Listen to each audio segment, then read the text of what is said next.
Hello, everybody, and thanks for joining us on another episode of The BAM with Lori and Jenny. Today, we have an amazing guest on our show, Amy Stark.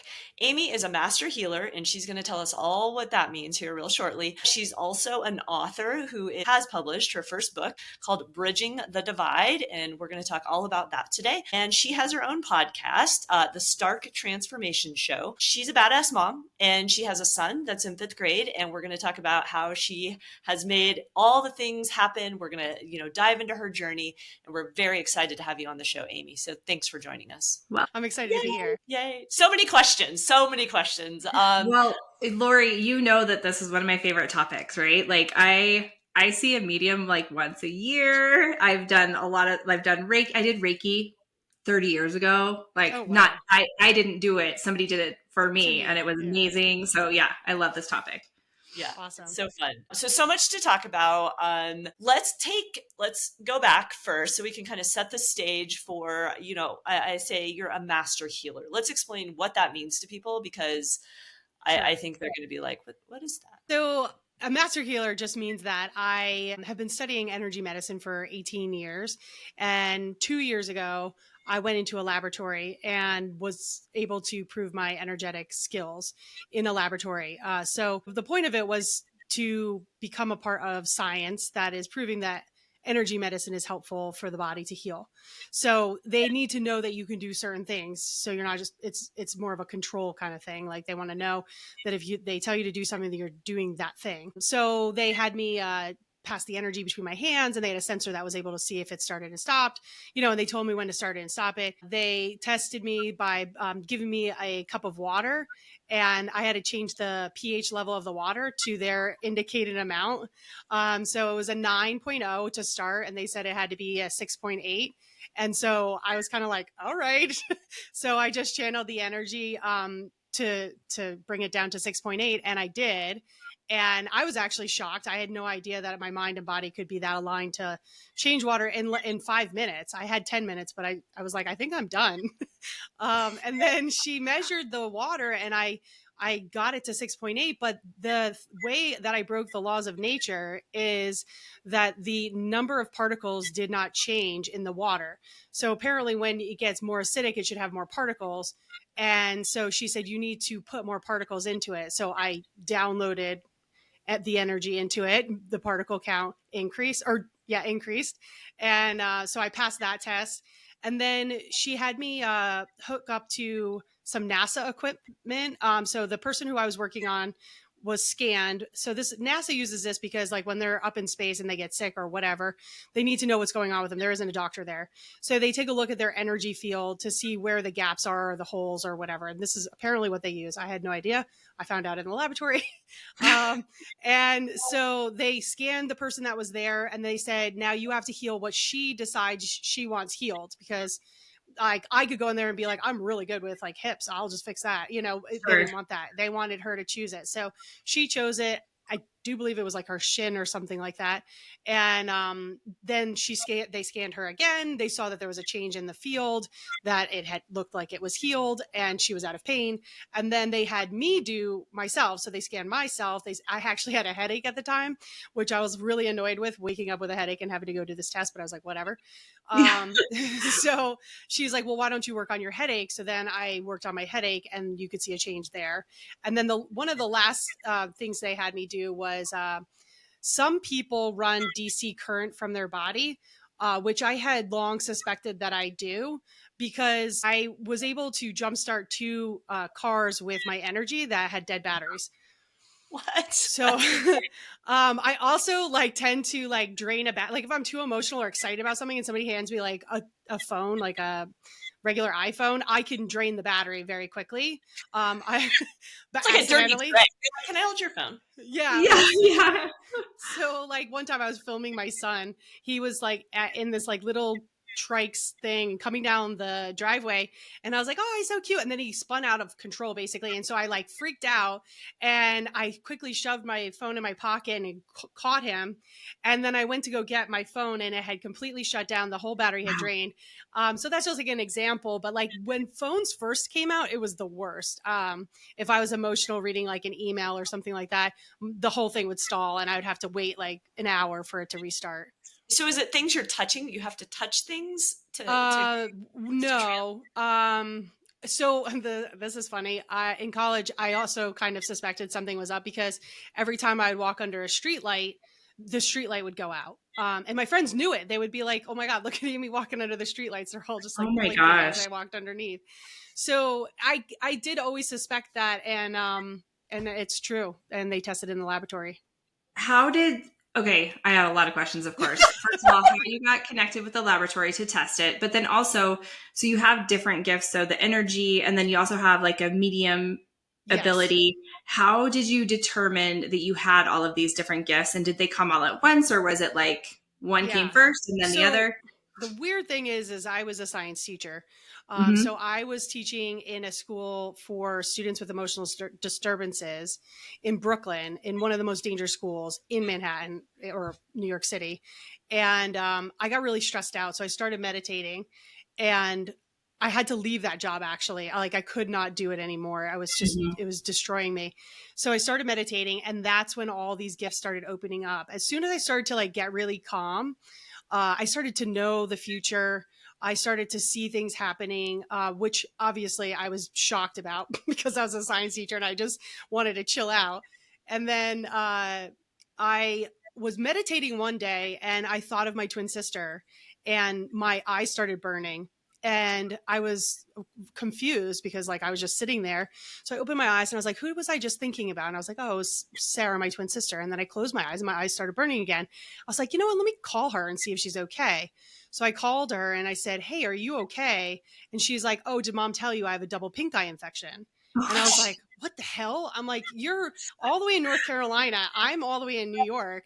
But then I was like, well, maybe it's just twin tuition. Like maybe Yeah. that's all that it is. So the next day I'm meditating and my tooth starts hurting. And I'm like, oh, I know how this goes. I'm going to like figure out what this is all about. Sure enough, it was my dad. It was his tooth. I called my mom. I'm like, Mom, how's dad? She's like, oh, he's at the dentist. He bit down on a walnut and broke his tooth. So I'm Oh, like, I'm like, what is going on? I was like, first of all, meditation was really great and I calmed down. But like now all these things are happening. I'm getting more stressed out because now I have pain. Like if I close my eyes, I randomly get pain. So I didn't know really what to do with it. And that's where I dove into the science. So my yeah. book is Bridging the Divide because it's bridging science and spirit. It's helping people to understand how energetic and powerful we really are.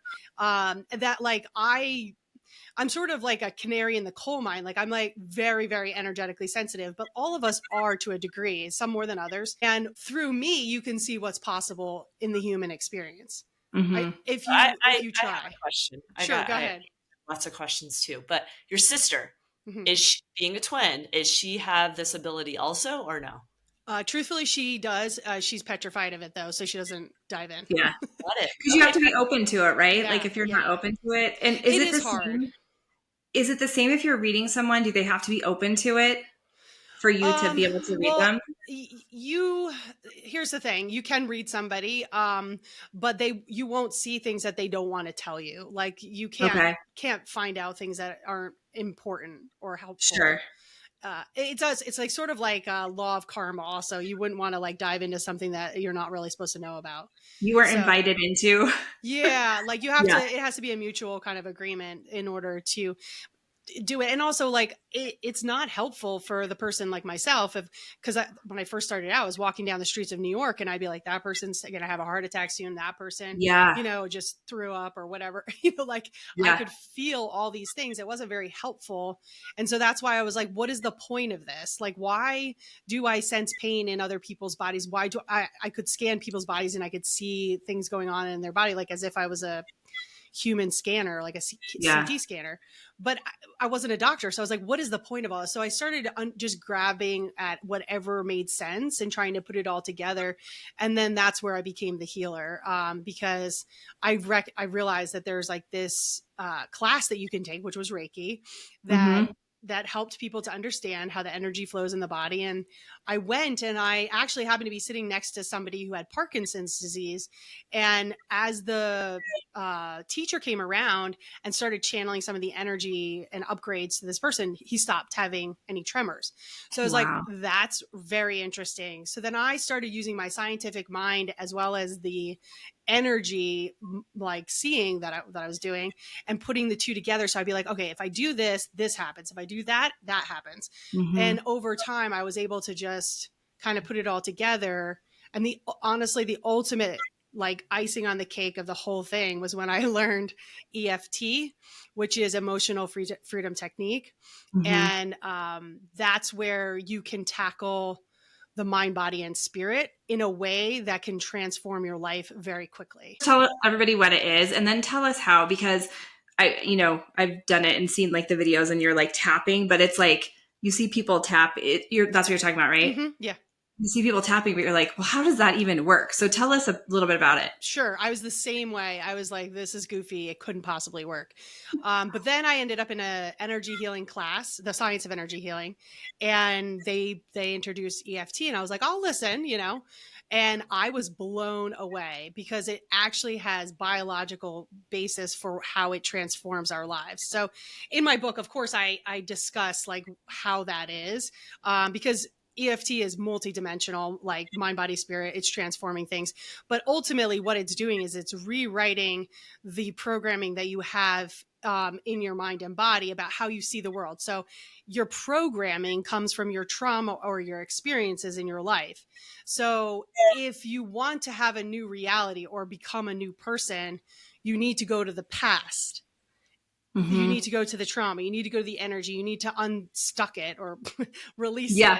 it. Because what it does is it causes a traffic jam within your energy field. So when we systematically do that, we do all these micro shifts and are now going in a different direction, right? So it literally takes down the neural networks of the brain. We'll do an example. So if you have a problem doing public speaking, let's say, like you hate to do it, right? It brings up anxiety. Let's say it's a 10. Your body and brain are very aware of that. And not only that, automatically, it's like public speaking. Oh my gosh, I remember when I was in second grade and this happened. And then there's this other time. And then there's this other time. I am not doing it, like all that trauma. And you're hijacked at that point. Like your nervous system is taking over. It is trying to protect you. There's no way you're going to do it, right? Or if you have to do it, it's going to be awful.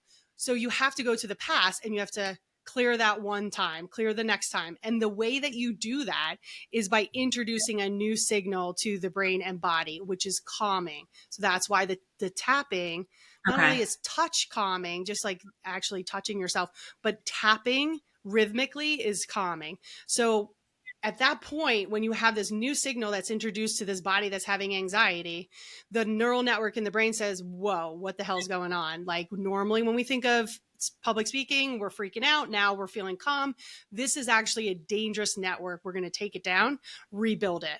And this Okay. happens in the moment, like as you're tapping, and it reorients you to the world in a different way. So you start to see like, oh, that was in second grade. I don't care. I was like not even prepared. I didn't even care, Yeah. or, that's right. I forgot to even show up for that speech, and that's why it went horribly or whatever. You realize the truth of the matter, and you are easily able to let it go because you're older. A lot of times we have this childhood trauma that happens, but it's like we're trying to make sense of the world with like limited understanding. And Yeah. a lot of times we make misconnections. I could talk for a long time about that, but here's a quick example. Like there was a mom that wanted her to make her daughter feel included, and so she like set up a blanket on the floor. I saw this all in her energy, and she remembered it once I told her. But like she set a blanket up on the floor and brought all the like cooking supplies down, and like but the girl wanted to be up at the counter with her mom because that was what was cool to her. So she Yeah. thought her mom didn't like trust her And she started developing all these beliefs around what her mom did. And her mom was being great. She was being a great mom. So just Yeah. always know that like your kids are going to make what they're going to make out of what you do, like whether you like it or not. And you could just deal with it later, you know, in therapy or whatever. Technology is Yep. moving along, you know, everything is getting better. But anyway, you want to rewrite that past trauma so that it's not influencing how you show up in the moment, and then thus creating your future. Yeah. Yeah. We've heard this a fair amount, right? And I've seen it play out. So to your point, you do all the things you think are the right things as a parent. And you're like, you can do everything perfectly. Mm-hmm. And I was walking with my daughter and she said something, about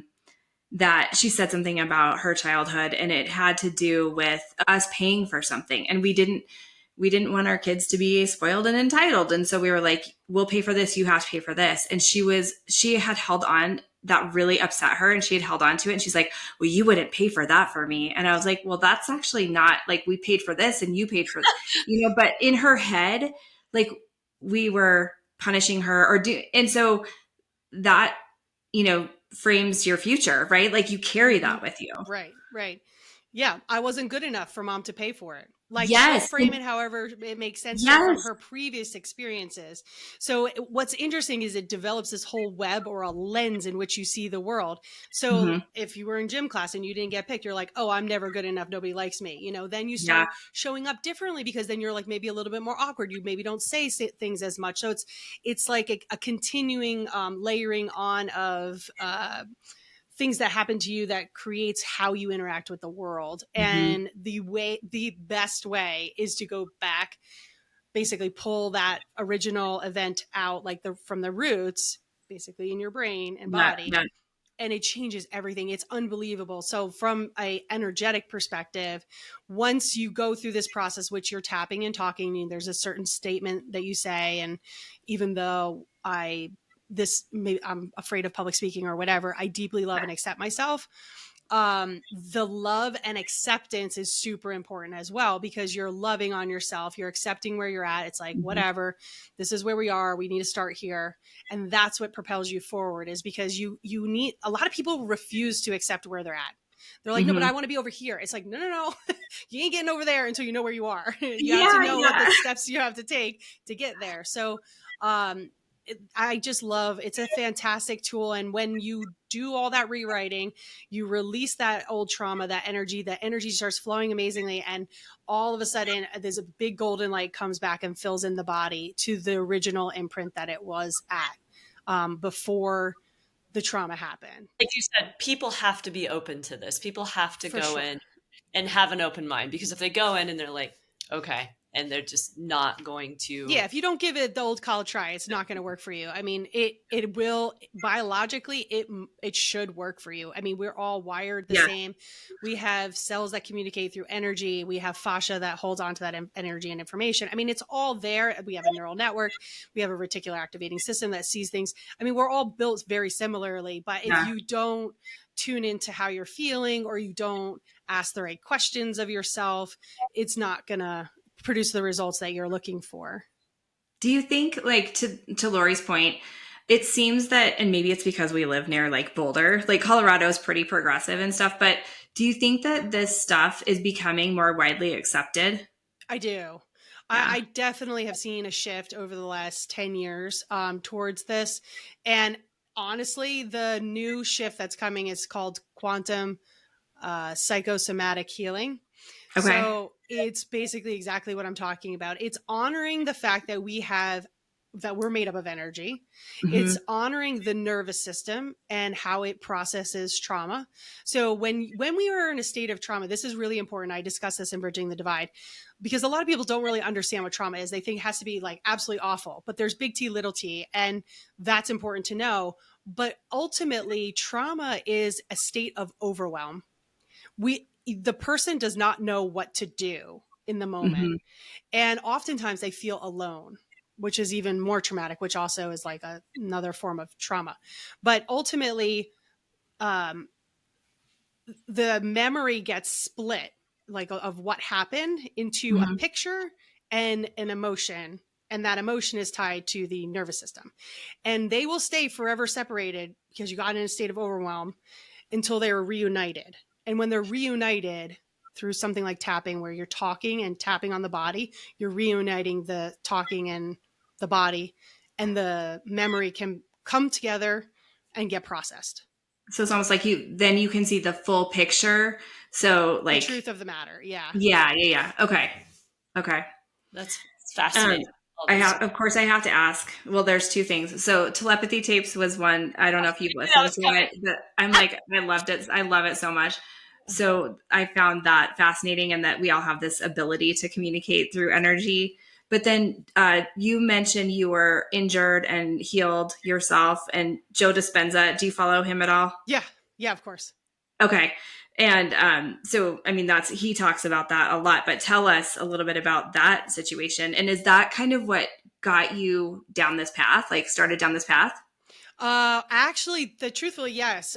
Because at 16 years old, I played soccer. I absolutely loved it. It was like my thing.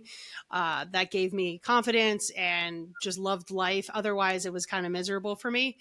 And I wound up because I was sick all the time. I was chronically ill for 30 years, and now I'm not. So it's all because of this energy work. But so at that time, I was 16 years old. I broke my lower back in 2 spots.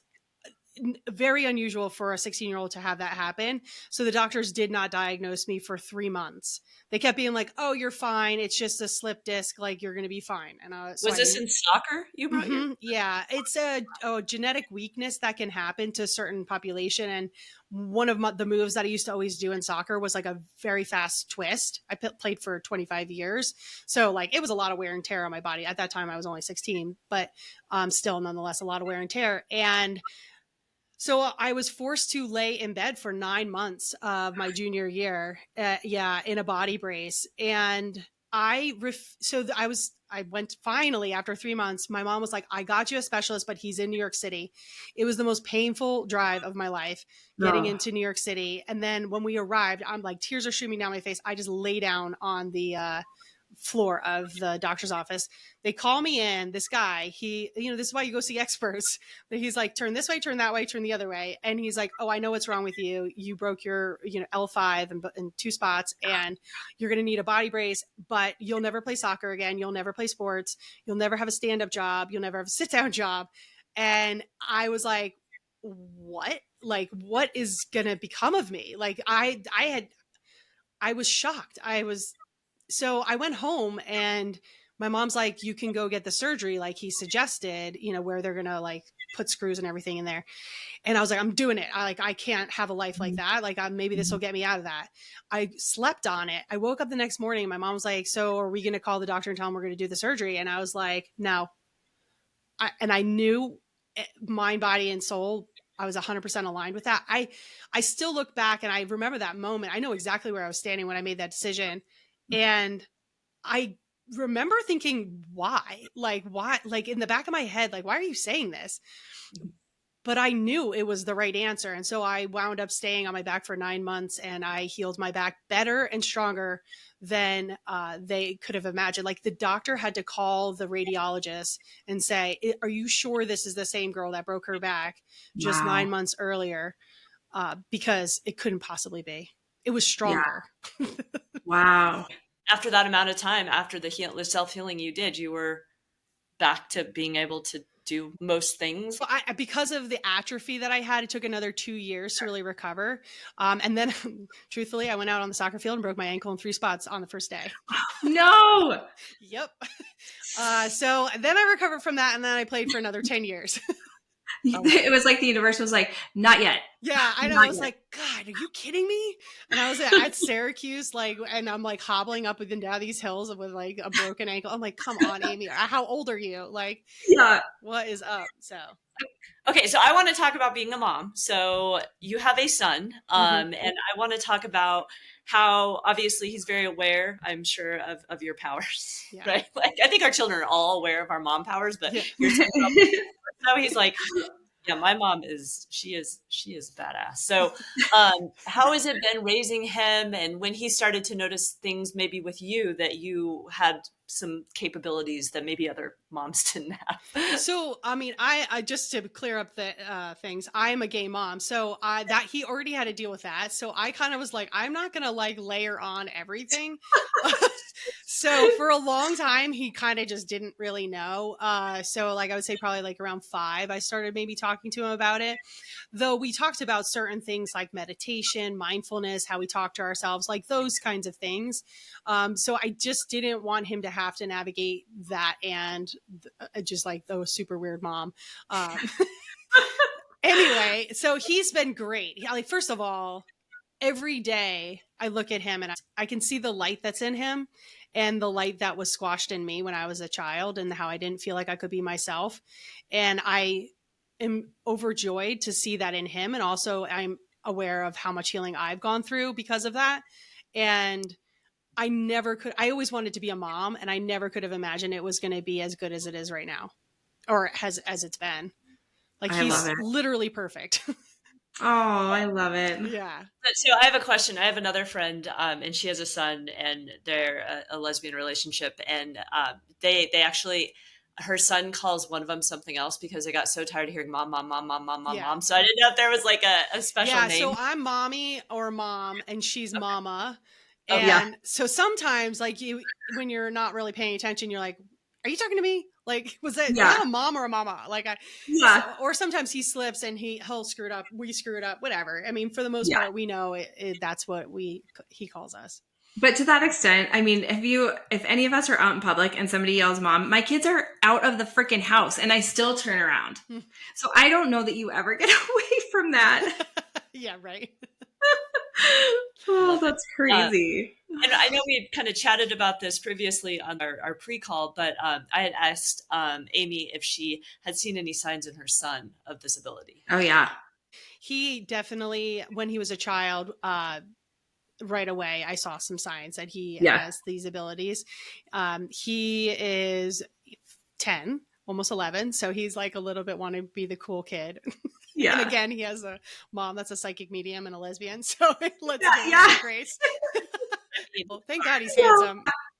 I love that. Well, I have to say though, I mean, eventually he'll see the gift that it is, and you've He cultivated does. that in him. So Mhm. yeah, if he chooses to go that route, okay, I have to ask just like a very blunt question, but I love mediums and like talking to mediums. So do you see dead people, and do you see anything with me and Lori right now? Like, our relatives here? Like, how does that work for you? So I do.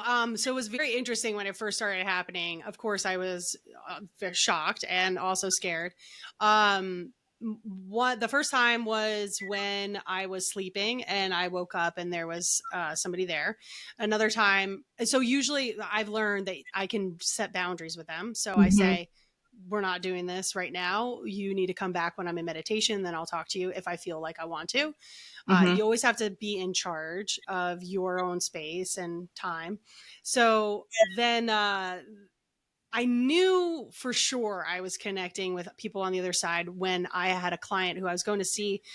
He had some physical things going on, and she, oh my gosh, his mom woke me up at 6 a.m.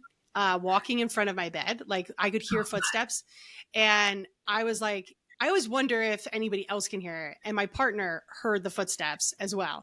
So I was immediately like, this is inappropriate. You can't come at 6 a.m. Like, I'm not even seeing my Get out of child. my So like, room. yeah, I was like, come on. Like, I like to sleep in. So anyway, the funny thing is that's what she used to do to him. She used to wake him up by vacuuming at 6 a.m. in front of his bed, which is exactly where she was walking.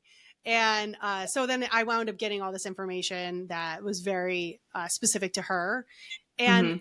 the thing is when all of my, I got so many stories for you all, but when all my gifts were opening up, I didn't know which direction to go in because like I said, Yeah. I could sense the pain in people's bodies. I could see what was wrong with people. I could see their energy. I could see the future. I could talk to people who crossed over. To me, energy is energy. I just read it like the English language in a book.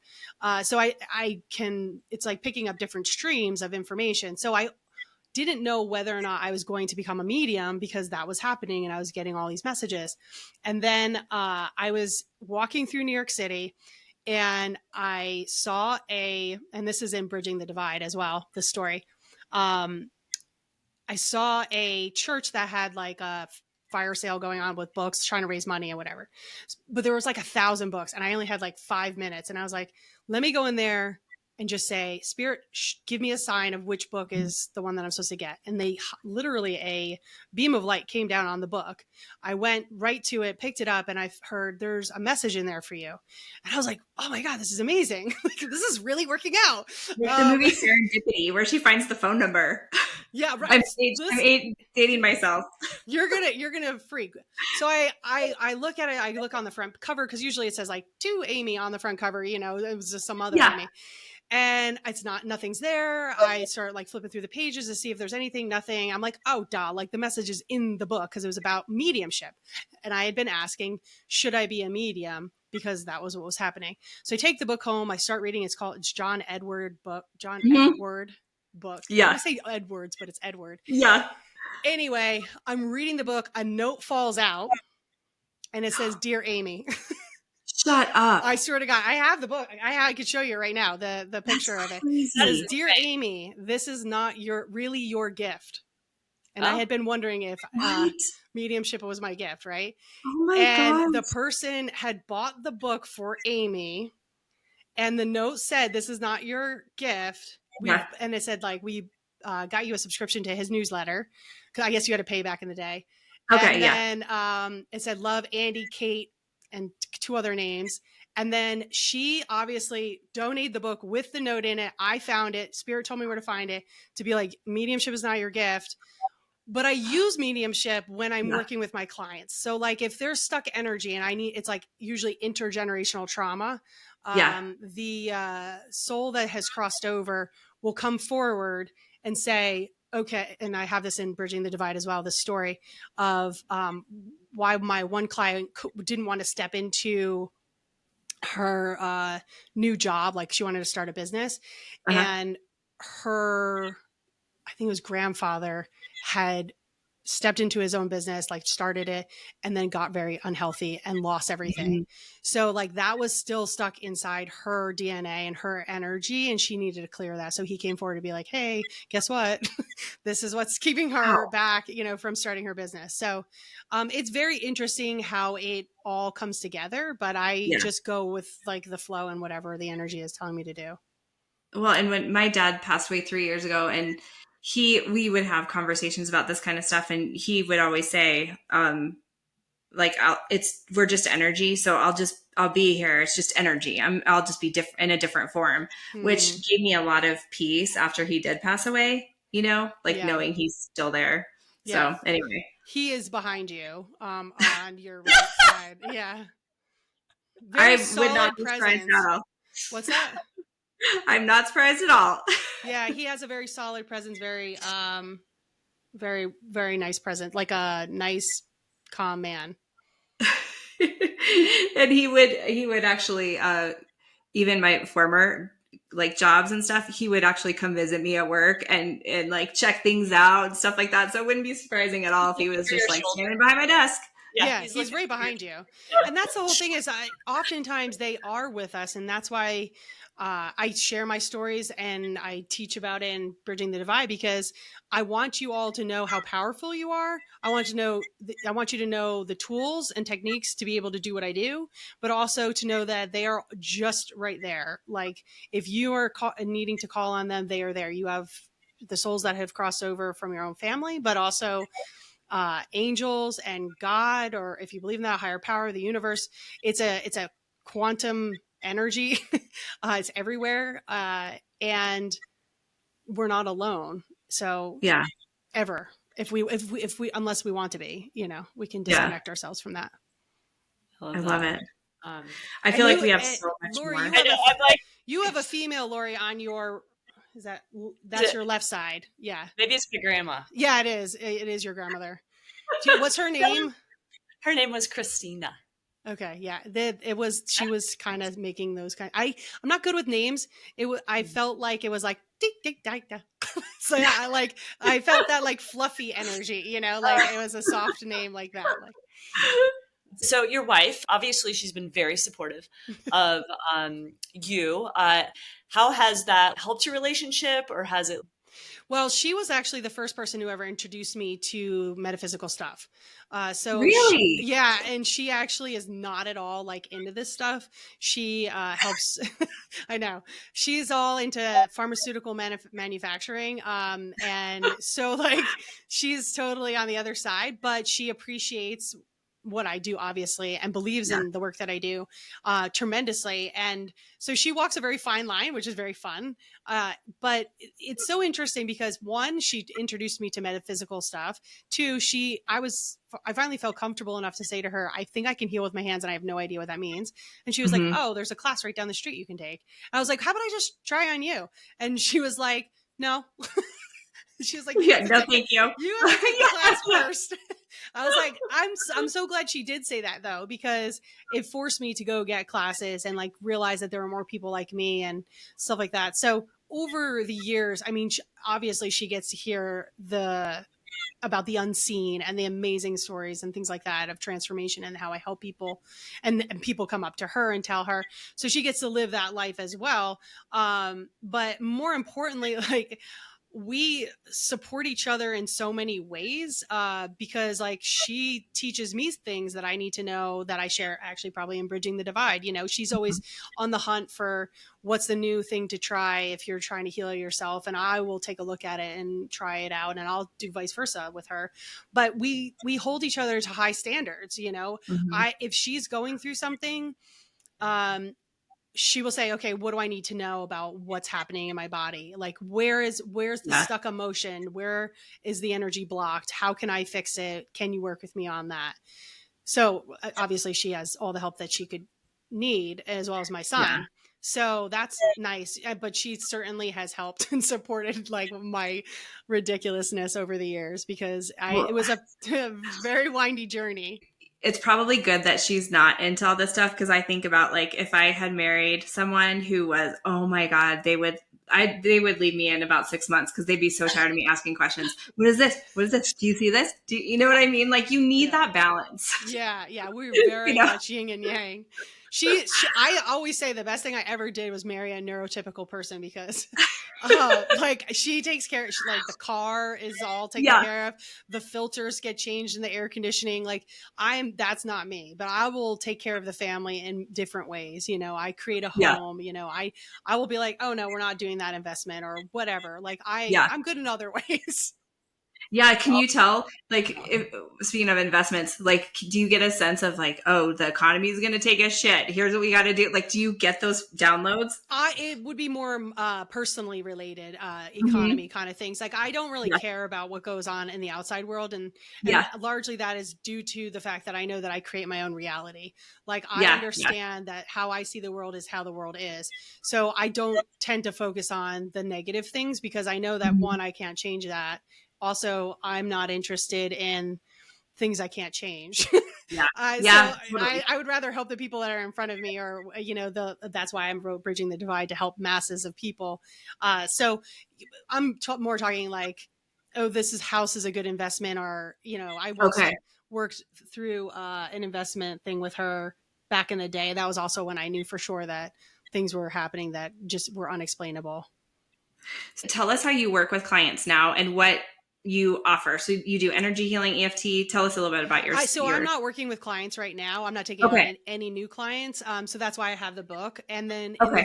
once the book's out there and things get going, I may have a book club that starts up in the fall, where we talk about the chapters and like what it meant to us. And I have a group of women that I'm speaking to who have worked with me for many years, and they're all in Hmm. different stages of life, and they are going to reflect on their journey based on what I wrote about.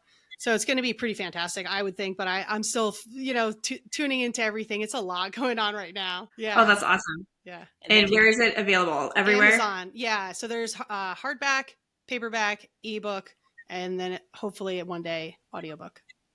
I Perfect. love If you need a voice person, I've got two I can recommend actually. Yeah. I would love that, because I don't want to read my book, but everybody wants me to read the book. Yeah. Well, you So decide if it's right for you, but yeah. we actually, Lori and I have interviewed two people that do that. Wow. So, It is incredible. I was watching this lady who obviously we've all heard. She's like on answering machines, and, you know, when you hook up your yeah. Bluetooth and stuff like that, it is incredible listening to them. what a Yeah. gift. Like that's the whole thing is like, I may be able to do some cool shit, but like, sorry. Yeah, you have the E. My podcast Oh is yeah. also E. Like energy, words are energy to me. So, But that was one of the first things I was like, it has to have the E. yeah, I know. I wonder how many people didn't listen because of that, but I don't really care. Exactly. You find your tribe. Yeah, I'm like, if it annoys them, then I'm not for Right. them. Yeah, Exactly. He likes to say fuck all the time. So. I do. yeah. It's hard not to. So, Amy, what do you like to do for fun? How do you disconnect, right? Obviously, your mind is busy all the time. What's your favorite thing to do? Or like, how do you take a break and really focus on you? I love playing soccer. I take my son out and play soccer with him and teach him what I know. And I really find a lot of joy in that. But when I'm not with him, I love to just go for long walks. There's a lot of great evidence about how transformative it really truly is for your body and your longevity. Oh, I didn't even get to talk about like the latest news that I got, which was that my body or my biological age is 11 years younger than Oh yeah, my I own saw that. age. Yeah. So I love the science, so I'm always looking to figure out like how can I prove that this stuff really Yeah. works, and there's a lot of ways in which it does, and one of it which is when we release our childhood trauma, we are less likely to have chronic illness, mental illness, or addiction later in life. So I reverse engineered myself basically. And a lot of people in the health and wellness industry, like the top biohackers in the world, have also only reversed their age by 11 years. So I am toe to toe with these people who've spent millions of dollars. It's their Yeah. entire business worldwide. And I just found out last week that I've done the same as them, but by loving myself, by healing myself, by becoming more aligned, by calling in this energy from the past, or taking walks, which is what spurred this conversation. Because when we dive in deeper, and I talk all about this, I have a power section in my book. It's, power of decision, power of gratitude, power of walking, power of clearing clutter. Like all the things you can do basically for free to regain a lot of power. Yeah. And they're easy and they're free. So I go for walks. That's in nature. I love being outside in nature. And then I Never just go like hike a hanging tree. at the beach with my family, like honestly. And Yeah. I'm really, really normal. I know I don't seem it, but I am. Amy, you Like, got to hug a tree. We've had a guest on our podcast, Haley, who's Like anything. like, yeah. exactly. She's like, I would just go hug a tree and like being in nature and just Well, like, do you see? I mean, and I'm sure I don't know if people have seen the magic. I don't know what the fungi, fantastic fungi or whatever. There's all these networks and energy of these mushrooms talking to each other and trees talking to. Yeah, It's just it's so true. cool. It's like energy is everywhere, and so yeah, I'm just fascinated by it. I love it. yeah, It's so incredible. much. We could spend hours and hours. But we want to know, what are you most proud of? My son, I would Yeah. say, yeah, he's just such a kind, loving human being. But I would also say I'm really proud of Bridging the Divide, that it finally came to fruition. Here, I'll show you the How long book. did it take you? So it took me, well, I always knew actually a psychic medium that was a friend of mine told me I would write Bridging the Divide. And she said, you'll combine science and spirit and you'll have stories of personal transformation. I was like, that sounds like something I would do. But Yeah. I never really thought it might happen. Like I kind of did, but it was in the back of my head. And then, so in the last 4 years, I started like right at COVID, I started writing. And then I was like, you know what? I feel like I need to learn something else. And so I Mhm. stopped. And then I picked up about a year and a half later, and it took about 2 years solid of writing 7-8 hours a day. Wow. My wife would come down and check to see if I was alive. Like I can get into such a flow state. It would be like I check, it would be like 1 o'clock, and then the next time I looked at the clock, it was 4 o'clock. Like it Wow. was just flowing through me, and nothing lights you more on fire than when you know that you're doing what you're supposed to be here to do. Yeah. And that was what I was waking up at 4 a.m. I'm never that kind of person, like to start early in the morning. I hate doing that. But Because you were excited. I would just wake up and be like, okay, I guess we're writing a chapter today, Yep. and it would just flow right through me. It was amazing. And then I would go back and the book birthed me as well as I birthed the book. Like just how a mom becomes a mom when she has a kid, Yeah. like she has to learn all these new things and transform how she sees herself. Like that was the same with writing this book. And getting used to being able to share it with people. It's That's awesome. awesome. I can't wait to read it. I'm so excited. So I will excited. be ordering it. So website Monday. details, how do people reach Star out? Trans is my website, and you can find me on all social media platforms at Stark Transformation or Stark Transformation or Amy Stark. So I'm on TikTok, Instagram, Facebook. And I think, I mean, Everything. we're on YouTube. Everything. I'm on YouTube. I mean, listen, I have some gifts and posting is not one of them. I try my Yeah. best. I do. I'm getting better about it. It's like, I get very focused, as you can tell. Like, this is 500 pages. Oh my gosh. Yeah, it has over 200 studies from science, scientific studies to support what I'm saying. So I get very dialed in. And so it's hard for me to balance other things like social media and all the other things I have to do. But yeah, I'm coming out more with stuff. I love it. So exciting. We're going to have to do a follow-up with you. And she has a podcast. Don't forget your podcast. Stark Transformation, or the Stark Transformation Show is my name of my podcast. 216 episodes. I talk a lot about my journey to becoming a healer. And also I interview top doctors from around the world about the best practices for your body. And I have little tiny episodes that are helpful, little chunks of information. Came together so quickly. I didn't get a chance to listen, but I'm going to be listening. That's awesome. I would love it. We would love Let it. us read the book first, and then we'll have even more questions. Yeah, I love it when people read the book and they're so fired up about it. So many people love the book already, and I just feel so blessed, and I can't wait to see the reviews coming in about how it's changed their lives and how they decided to like leave a partner or get a job or move to another country or finally talk to their sister after 12 years, because they just realized it was not worth it to stay mad. I love it. Awesome. Thank you. Thank you. This was so great. Thank you for having me. It was a pleasure. Thank you. Absolutely.